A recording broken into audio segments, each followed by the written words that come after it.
Hello दोस्तों, कैसे हो आप सब। मैं उम्मीद करता हूं आप सब अच्छे होंगे।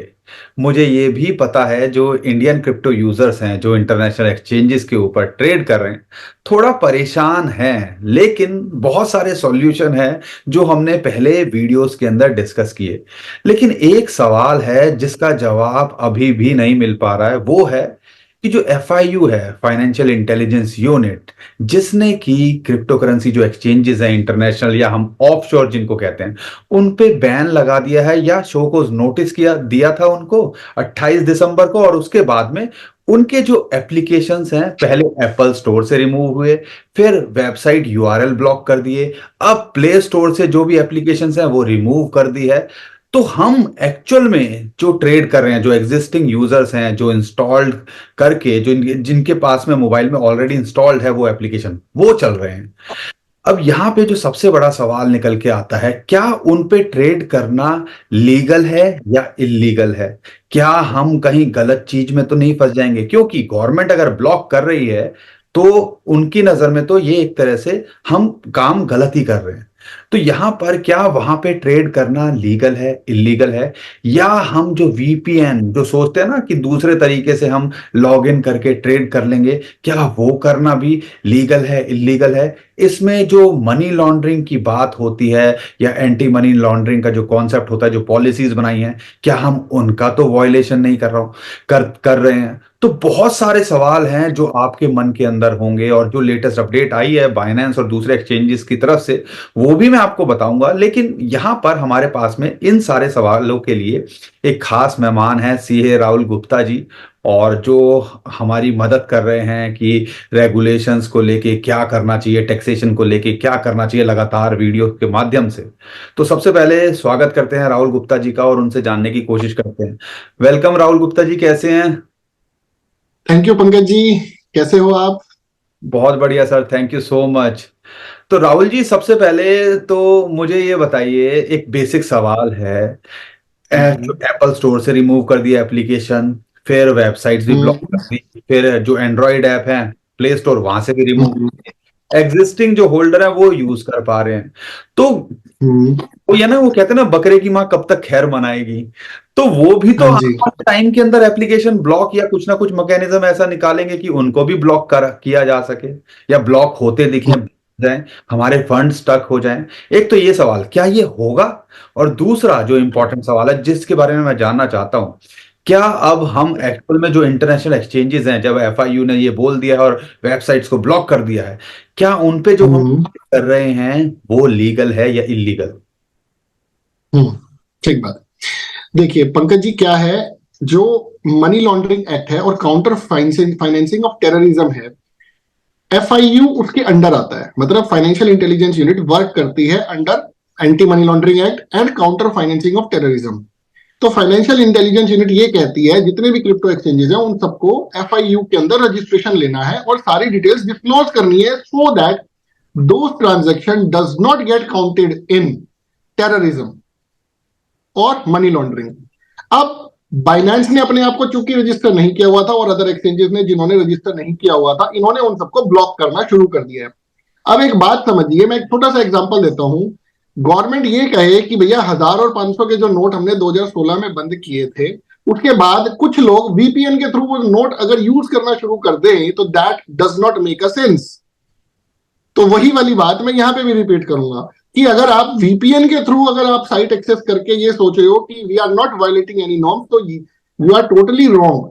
अब आप फाइनेंशियल इंटेलिजेंस यूनिट के अगेंस्ट काम कर रहे हो, क्योंकि फाइनेंशियल इंटेलिजेंस यूनिट जो कि आपकी गवर्नमेंट ऑफ इंडिया की रिकॉग्नाइज्ड एजेंसी है, जब एक चीज को वो ब्लॉक कर रही है, तो आप अनऑथराइज तरीके से वीपीएन के थ्रू उसको क्यों एक्सेस कर रहे हो? That is totally wrong. अब आप लोग काउंटर फाइनेंसिंग ऑफ टेररिज्म या एंटी मनी लॉन्ड्रिंग एक्ट के अंदर ये ट्रांजेक्शन आपकी काउंट हो सकती है। अगर बाइनेंस ने इंडिया के अंदर कंप्लायंस करने से मना कर दिया तो आप फंस जाओगे सर। इसलिए आप इनिशियली अभी होल्ड कर लो, कोई ट्रांजेक्शन मत करो।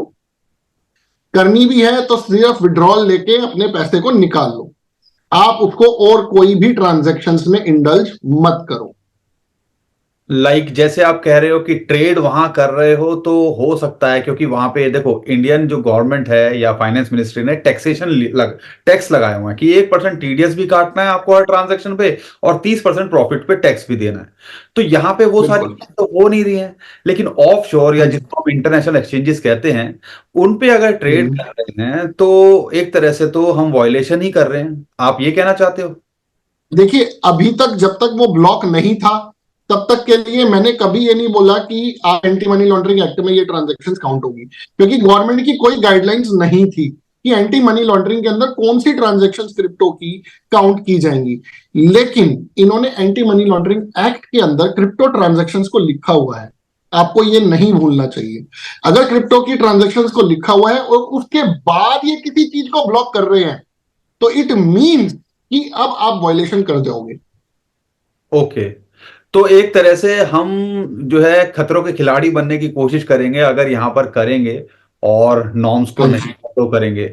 यहाँ पर अब इंटरनेशनल एक्सचेंजेस की अगर मैं बात करता हूँ, चलो हम विड्रॉल कर सकते हैं, वो एक ऑप्शन है कि भैया विड्रॉल कर लें। शायद इसीलिए अभी जो इंस्टॉल्ड ऐप हैं, शायद ये कंसीडर किया जा रहा है कि इंस्टॉल्ड ऐप हैं, कम से कम वो यूजर्स एग्जिस्टिंग काम कर रहे होंगे या ट्रेड कर रहे होंगे, उनको मौका दिया जाए। क्योंकि ऐसा नहीं है, देखो चाहने को तो एक दिन में सब कुछ हटाया जा सकता था, एप्पल स्टोर से भी, हाँ यूआरएल जी। से भी, हाँ प्ले जी। स्टोर से भी, हम्म। और अभी एग्जिस्टिंग ऐप चल, हम्म।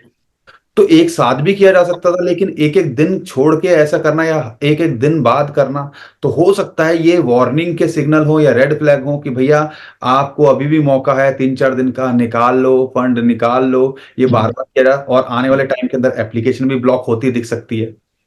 आप ये कहना हाँ चाह जी। रहे बिल्कुल सर, बिल्कुल। आने वाले टाइम में गवर्नमेंट क्या एक्शन लेगी, एफआईयू क्या एक्शन लेगी, ये हम नहीं बता सकते। लेकिन हाँ, अगर आप अब ट्रांजैक्शंस कर रहे हो और डेली ट्रेडिंग कर रहे हो तो आप फंस जाओगे sir anti money laundering act में। और आपको पता होना चाहिए उसके अंदर कॉन्सिक्वेंसेस बहुत ज्यादा सीवियर हैं। तो आइडियली हमें ऐसा करने से बचना चाहिए। अब यहां पर एक और ऑप्शन होता है, मैं उसके बारे में बता दूं। बहुत सारे लोग बोलते हैं कि हम वीपीएन यूज कर लेंगे। बाइनेंस की तरफ हम्म। से स्टेटमेंट निकल के आई है, बाइनेंस ने खुद बोला है कि हम रेकमेंड वीपीएन नहीं करते हैं। क्यों?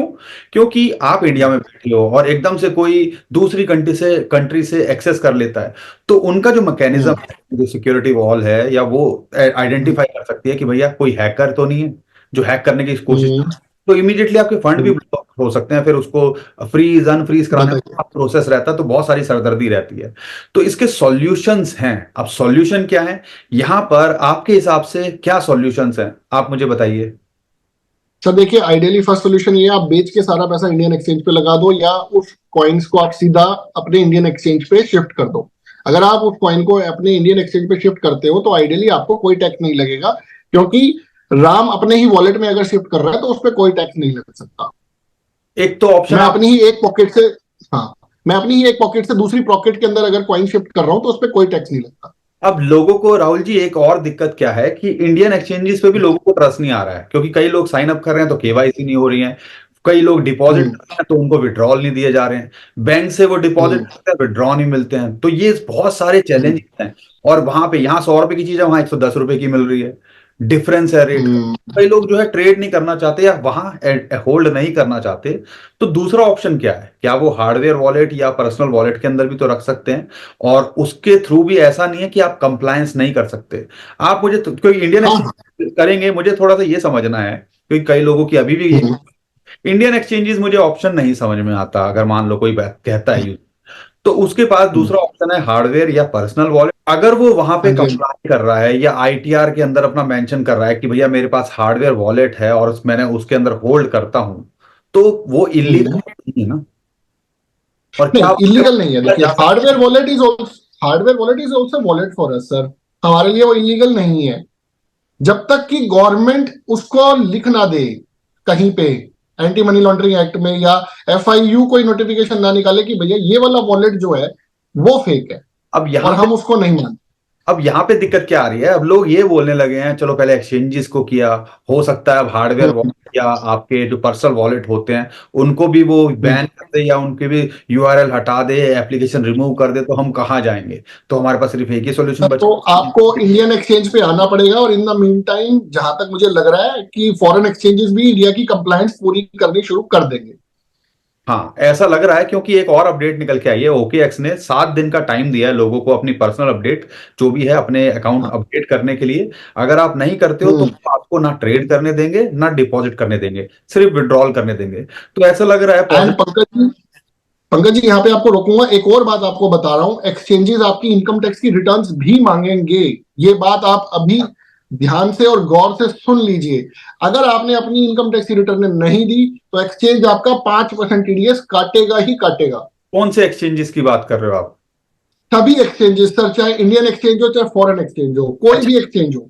तो अगले अगर अगर वो इंडिया की कंप्लायंस कर रहे हैं, अगर वो इंडिया की कंप्लायंस कर रहे हैं और अगर आपने लास्ट 2 इयर्स की अपनी इनकम टैक्स की रिटर्न नहीं भरी है, तो वो आपको 5% से टीडीएस काटेंगे, 1% से टीडीएस आपका नहीं कटेगा। ऐसा क्यों? सर ऐसा इसलिए क्योंकि गवर्नमेंट का एक सेक्शन है, जहां तक मुझे याद आ रहा है सेक्शन 194N है, जो ये कहता है अगर सामने वाले बंदे ने अपनी इनकम टैक्स की रिटर्न नहीं भरी तो उसका एनहांस रेट से टीडीएस कटेगा। कुछ यूजर्स जो क्रिप्टो की टीडीएस की रिटर्न हमारे थ्रू भरवा रहे थे, उनको नोटिस भी आए हुए हैं कि भैया सामने वाले बंदे ने अपनी रिटर्न नहीं भरी है, आप 1% से टीडीएस गलत काट रहे हो, आपको 5% टीडीएस काट। तो तो उस जिन यूजर्स ने अभी तक रिटर्न नहीं भरी है, मैं रिक्वेस्ट करूंगा अपनी return please up to date कर लीजिए। ओके, तो ये क्योंकि कई लोगों के साथ में ये क्वेरी आ भी रही है और कई एक्सचेंजेस पे भी ऐसा हुआ है कि वो रिस्ट्रिक्ट कर रहे हैं अकाउंट और वो बोल रहे हैं कि भैया अपनी आईटीआर भी शेयर करो पिछले 2 साल की या 5 साल यस। की, आई डोंट नो। तो शायद ये यस। की वजह से ही कर रहे होंगे, अदरवाइज वो 5% काटने पे वो कुछ नहीं कर सकते, उनको तो फिर 5% काटना पड़ेगा। आप ये कहना चाह रहे हो? हाँ जी बिल्कुल, उनको 5% काटना ही पड़ेगा। तो भाई साहब एक और इन शॉर्ट बात हो रही है, कंप्लायंस करना कोई डरने की बात नहीं है। कंप्लायंस करना, आईटीआर भरना, अपनी चीजों को डिस्क्लोज करना, अगर आप तरीके से करना चाहते हो लीगली, एक प्रोसेस जो होता है वो यही है। हमारी गवर्नमेंट क्या कह रही है कि भैया हमारे साथ हमारे प्रॉपर आईटीआर भरो, डिस्क्लोज करो, और प्रॉफिट कमाओगे तो उस पर टैक्स दो। 1% टीडीएस उनके लिए है। अब दिक्कत क्या आती है, 1% टीडीएस की टेंशन वो ले रहे हैं जो महीने में 100 ट्रांजेक्शन कर देते हैं। अब 100 करेंगे तो भैया 1% के हिसाब से तो उनका माल तो जीरो ही हो जाना है, अगर वैसे देखें तो कैलकुलेशन। लेकिन अगर बिल्कुल। आप होल्ड किया हुआ है, अगर आप सोच रहे हो कि मैं तो 2025 में देखूंगा, 2026 में देखूंगा, एक ट्रांजेक्शन करिए उसके बाद आप बैठ गए अपने वॉलेट के अंदर लेके या एक्सचेंजेस पे लेके, तो कोई टेंशन नहीं। जब सेल करोगे तब आपको प्रॉफिट पे देना पड़ेगा टैक्स, नहीं सेल बिल्कुल। करोगे, लॉस में सेल करोगे तो कुछ नहीं है। यही है ना, कोई रॉकेट साइंस तो, बिल्कुल सर। कोई टेंशन घबराने वाली बात तो नहीं है ना इसमें। नहीं, कोई घबराने वाली बात नहीं है सर। लेकिन दोस्तों ये बहुत इंपॉर्टेंट बात की है, अगर आपने क्या स्मॉल होल्डर्स हो, बड़े होल्डर्स हो, सबको एक आईटीआर भरना जरूरी है, क्योंकि आने वाले टाइम के अंदर अगर आप एक ये 2 साल की आईटीआर आप बोल रहे हो, अब कई लोगों ने आईटीआर नहीं भरी है, तो मुझे एक सवाल जो दिमाग में एकदम से आया राहुल जी, क्या 2 साल की हम्म। आईटीआर उनको भरनी पड़ेगी अब, और उसका क्या प्रोसेस रहता है? तो देखिए, 2 साल की आईटीआर भरने के लिए मैंने अपडेटेड रिटर्न से एक income updated income tax return के ऊपर एक वीडियो भी बनाई है। आप कुछ इंटरेस्ट और कुछ पेनल्टी देके अपनी रिटर्न लास्ट 2-3 साल की जमा करा सकते हो।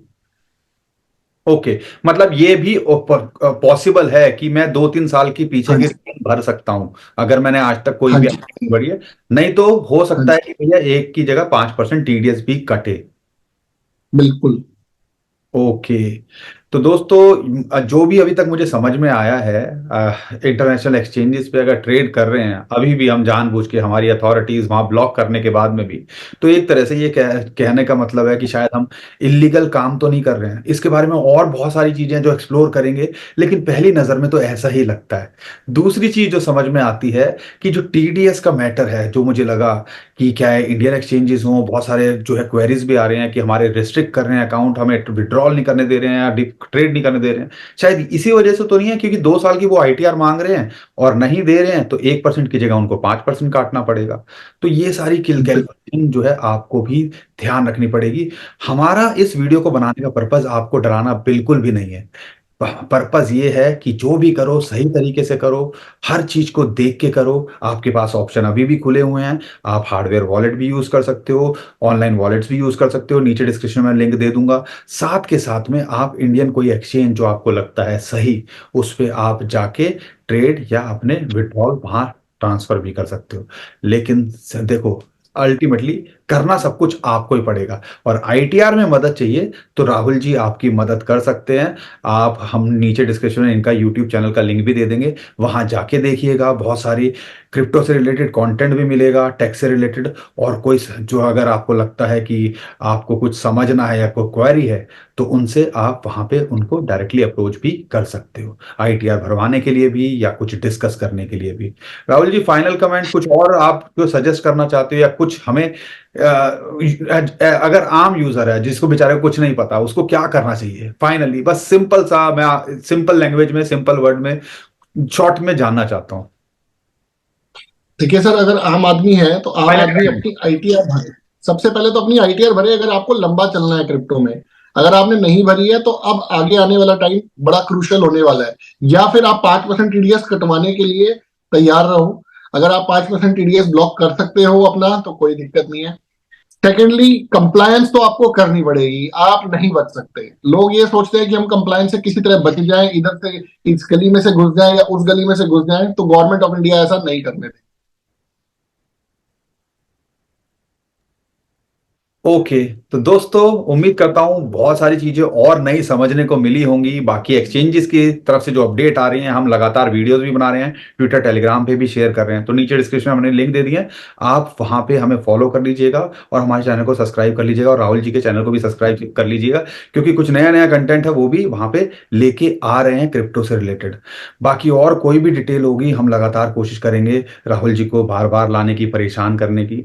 उम्मीद करता हूं आपको हमारा कंटेंट अच्छा लगा होगा। वीडियो पसंद आई है तो वीडियो को लाइक करिए, शेयर कीजिए, लोगों तक पहुंचाइए ताकि वो भी परेशान ना हो, सॉल्यूशन की तरफ फोकस करें। टेंशन लेने से कुछ नहीं होने वाला।